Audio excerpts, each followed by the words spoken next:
ഇന്നത്തെ കാലഘട്ടത്തിന്റെ ഒരു പ്രത്യേകത എന്താണെന്നറിയോ നിങ്ങൾക്ക്? അതായത് നമ്മുടെയൊക്കെ വീട് നോക്കുകയാണെങ്കിൽ മിക്കവാറും എല്ലാവർക്കും ഇല്ലെങ്കിൽ വീട്ടിൽ ഏതെങ്കിലും ഒരാൾക്കെങ്കിലും എന്തെങ്കിലും ഒരു അസുഖം ഉണ്ടാവും, ശരിയല്ലേ? അതായത് ഇപ്പൊ നോക്കുകയാണെങ്കിൽ ബിപിയോ ഷുഗറോ ഇല്ലെങ്കിൽ എന്തെങ്കിലും കൈമുട്ട് വേദന, കാൽമുട്ട് വേദന, അങ്ങനെ എന്തെങ്കിലും ഒരു അസുഖം ഉണ്ടാവും. ഞാനിപ്പോ ഉള്ളത് സാധാരണക്കാർക്ക് വളരെ അഫോർഡബിൾ ആയിട്ടുള്ള രീതിയിലും അതേപോലെ തന്നെ വളരെ വ്യത്യസ്തമായിട്ടുള്ള രീതിയിലും കർക്കിടക ചികിത്സ ചെയ്യുന്ന ഡോക്ടർ സീതാസ് നിരാമയ ആയുർഗ്രാമത്തിലാണ്. അപ്പൊ കർക്കിടക ചികിത്സ എന്ന് കേൾക്കുമ്പോൾ നിങ്ങൾ വിചാരിക്കും ഇതൊക്കെ ഞങ്ങൾക്ക് അറിയുന്ന കാര്യമില്ല, ഇതിലെന്താ ഇപ്പൊ ഒരു പുതുമാന്ന് വിചാരിക്കണ്ട. നിങ്ങൾക്ക് ഒരുപാട് ഉപകാരപ്രദമായിട്ടുള്ള ഒരു വീഡിയോ ആയിരിക്കും ഇത് എന്തായാലും. അപ്പൊ എല്ലാവരും വീഡിയോ സ്കിപ്പ് ചെയ്യാണ്ട് ഫുൾ ആയിട്ട് കാണണം കേട്ടോ. അപ്പൊ ഇതിനെക്കുറിച്ച് കൂടുതൽ അറിയാനായിട്ട്, അതായത് നമ്മൾ കർക്കിടക ചികിത്സ എപ്പോഴാണ് ചെയ്യേണ്ടത്, ആർക്കൊക്കെയാണ് ചെയ്യേണ്ടത്, എങ്ങനെയൊക്കെയാണ് ചെയ്യേണ്ടത്, ഇങ്ങനെ കുറെ കാര്യങ്ങളുണ്ട്. അപ്പൊ അതൊക്കെ നമുക്ക് അറിയണമെങ്കിൽ നമുക്ക് നേരിട്ട് തന്നെ ഡോക്ടറോട് ചോദിക്കാം.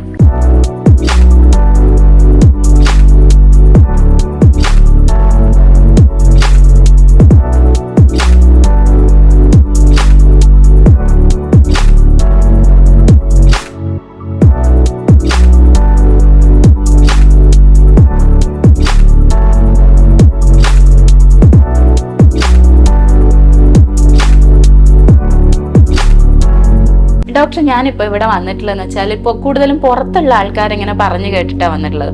അപ്പോൾ അവർക്കൊക്കെ ഇവിടെ എന്ന് പറഞ്ഞാൽ എന്തോ സംതിങ് സ്പെഷ്യൽ ഉണ്ട് എന്നുള്ള രീതിയിലാണ് പറയുന്നത്. അപ്പൊ ഇവിടുത്തെ എങ്ങനെയാണ് ഈ കർക്കിടക ചികിത്സയിലും ഇതുപോലെ എന്തെങ്കിലും സ്പെഷ്യൽ ആയിട്ട് നിങ്ങൾ ചെയ്യുന്നുണ്ടോ? എങ്ങനെയാണ് അതിന്റെയൊക്കെ ഒരു കാര്യങ്ങള്? അതായത് ഈ കർക്കിടക ചികിത്സ എന്ന് പറയുമ്പോൾ സാധാരണക്കാരുടെ മനസ്സിലുള്ളത് ഈ കർക്കിടക മാസത്തില് ശരീരമൊക്കെ ഒന്ന് ക്ഷീണിക്കും. അപ്പൊ ആ സമയത്ത് വന്ന് ഈ ഒഴിച്ചിലും കാര്യങ്ങളും ഒക്കെ ചെയ്യുമ്പോൾ ഒന്ന് ശരീരം പുഷ്ടിപ്പെടുത്താം.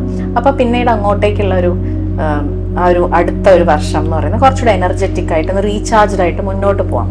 അപ്പം പക്ഷെ നമ്മുടെ ലോകാരോഗ്യ സംഘടനയുടെ നിർവചനം എടുത്തു നോക്കൂ. ആരോഗ്യം എന്ന് പറയുമ്പം മനസ്സിന്റെയും ശരീരത്തിന്റെയും ഒരുപോലെയുള്ള ഒരു ആരോഗ്യാവസ്ഥയാണ്. നമ്മൾ ഈ റീചാർജ് ചെയ്ത ശരീരത്തിനെ നമുക്ക് സക്സസ്ഫുള്ളി ഒന്ന് മുന്നോട്ടേക്ക് പോകണമെങ്കിൽ നമ്മുടെ മനസ്സും നല്ല സ്ട്രോങ് ആയിട്ടിരിക്കണം, അല്ലേ?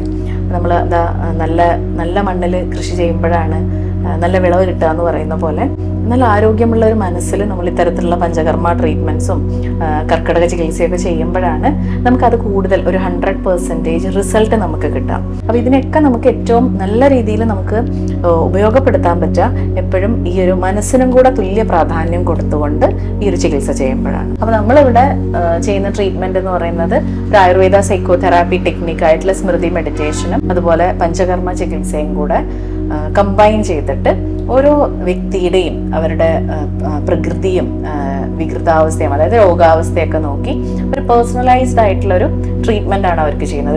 ഒരു പാക്കേജ് എന്നുള്ളതിനേക്കാൾ ഉപരി ഒരു പേഴ്സണൽ ട്രീറ്റ്മെന്റ് ആയിരിക്കും നമ്മൾ എപ്പോഴും ഇവിടെ അഡോപ്റ്റ് ചെയ്യാറ്. അപ്പൊ ഇതാണല്ലേ നിങ്ങളുടെ ഒരു സീക്രട്ട് എന്ന് പറയുന്നത്? വേറൊരു കാര്യം ചോദിക്കട്ടെ, അതായത് ഇപ്പൊ നമ്മളെ സാധാരണക്കാർക്ക് ഒരുപാട് പേർക്കുള്ള ഒരു അസുഖമാണ് ഈ ഷുഗർ, പ്രഷർ ഒക്കെ പോലെയുള്ള കാര്യങ്ങൾ.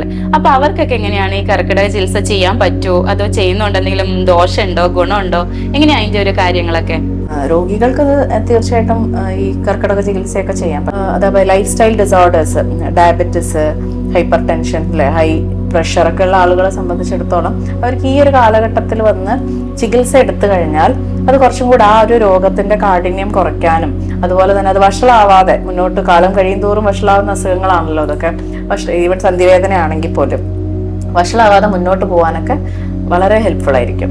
നമ്മുടെയൊക്കെ ഒരു ലൈഫ് സ്റ്റൈൽ വെച്ച് നോക്കുകയാണെങ്കിൽ മിക്ക ആൾക്കാർക്കും എന്തെങ്കിലും ഒരു ജോബ് സ്ട്രെസ് ഉണ്ടാവും, അല്ലെ? ഇപ്പം പൊളിറ്റീഷ്യൻസിനായാലും IT ജോബ് ആയാലും ബാങ്കിലായാലും എല്ലാവർക്കും എന്തെങ്കിലും ഒരു സ്ട്രെസ് ഉണ്ടാവും. ഇനി ഇതൊന്നും അല്ലെങ്കിൽ എന്തെങ്കിലും ഒരു കുടുംബ പ്രശ്നങ്ങളോ കാര്യങ്ങളോ ഉണ്ടാവും. അപ്പൊ ഇവരുടെ ഈ സ്ട്രെസ് ഒക്കെ കുറക്കാൻ വേണ്ടി നമുക്ക് കർക്കിടക ചികിത്സയിൽ എന്തെങ്കിലുമൊക്കെ ചെയ്യാൻ പറ്റുമോ? തീർച്ചയായിട്ടും. കർക്കിടക ചികിത്സ ഒരു റുട്ടീൻ പോലെയൊക്കെ ചെയ്യുകയാണെങ്കിൽ നമുക്കൊരു സ്ട്രെസ് റിലീവർ ആയിട്ട് വരും. അപ്പോൾ പലപ്പോഴും ഇത്തരത്തിലുള്ള സ്ട്രെസ്സാണ് സൊമറ്റൈസ് ചെയ്ത് മറ്റ് ശാരീരിക അസ്വസ്ഥതകളായിട്ട് മാറുന്നത്. ഉദാഹരണത്തിന് ഈ auto immune disease, thyroid, migraine, അങ്ങനെ പല ഒരു കാറ്റഗറി ഓഫ് അസുഖങ്ങൾ തന്നെ ഉണ്ട്. സ്ട്രെസ് കൺവേർട്ടായി ഈവൻ ക്യാൻസർ പോലും സ്ട്രെസ് എപ്പോഴും ക്യാൻസറിനൊരു കാരണമായിട്ട് വരും.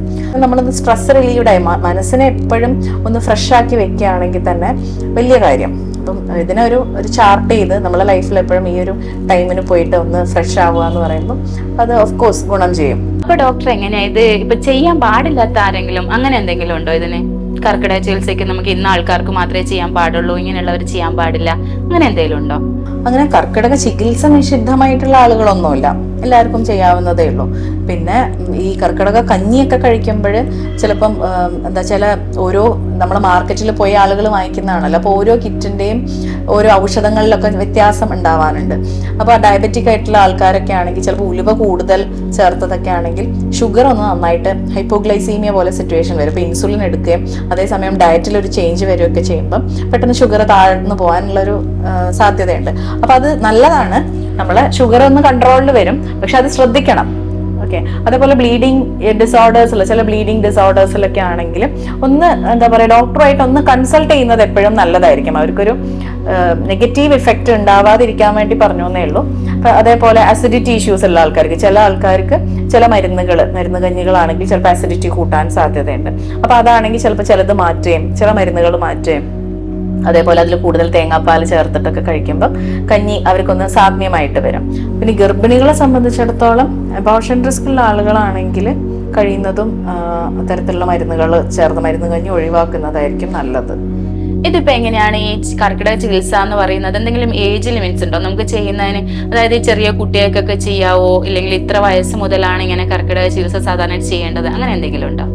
ചെറിയ കുട്ടികൾക്കൊന്നും ഈ ഒരു കർക്കിടക ചികിത്സയുടെ ആവശ്യമില്ല, പ്രത്യേകിച്ചും 20 വയസ്സിന് താഴെയുള്ള കുട്ടികൾക്കൊന്നും അതിൻ്റെ ആവശ്യമില്ല.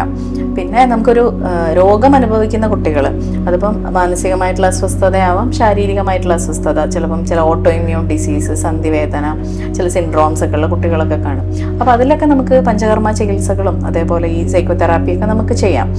അപ്പം കർക്കിടക ചികിത്സയായിട്ടും ആ രീതിയിലും നമുക്ക് അവർക്ക് ചെയ്തു കൊടുക്കാം. മരുന്ന് കഞ്ഞി കുട്ടികൾക്ക് കൊടുക്കുന്നതിൽ വിരോധമല്ല, കൂടുതൽ നല്ലതാണ്. പക്ഷേ ഡോസ് കുറച്ചിട്ട് വേണം നമ്മൾ കൊടുക്കാൻ. നല്ല പുഷ്ടി ഉണ്ടാക്കാനും വിശപ്പ് ഉണ്ടാക്കാനും ഒക്കെ മരുന്ന് കഞ്ഞി നല്ലതാണ്. അപ്പോൾ ഒരുപാട് താങ്ക്സ് ഡോക്ടർ. എന്തായാലും ഞങ്ങൾക്ക് എല്ലാവർക്കും ഒരുപാട് കാര്യങ്ങൾ ഇതുകൊണ്ട് മനസ്സിലാക്കാൻ പറ്റി. ഡോക്ടർ വിലപ്പെട്ട സമയമാണ് ഇതിനു വേണ്ടിയിട്ട് വിനിയോഗിച്ചത്. പുറത്ത് ഒരുപാട് ആൾക്കാർ വെയിറ്റ് ചെയ്യുന്നുണ്ടെന്നറിയാം. എന്തായാലും ഇനിയൊരു പ്രാവശ്യം ഞാൻ എന്തായാലും ഇവിടെ വന്നിട്ട് ചികിത്സയൊക്കെ ചെയ്യണമെന്ന് എനിക്ക് മനസ്സിലധികം ആഗ്രഹമുണ്ട്. അപ്പം നമുക്ക് വീണ്ടും കാണാം. Thank you.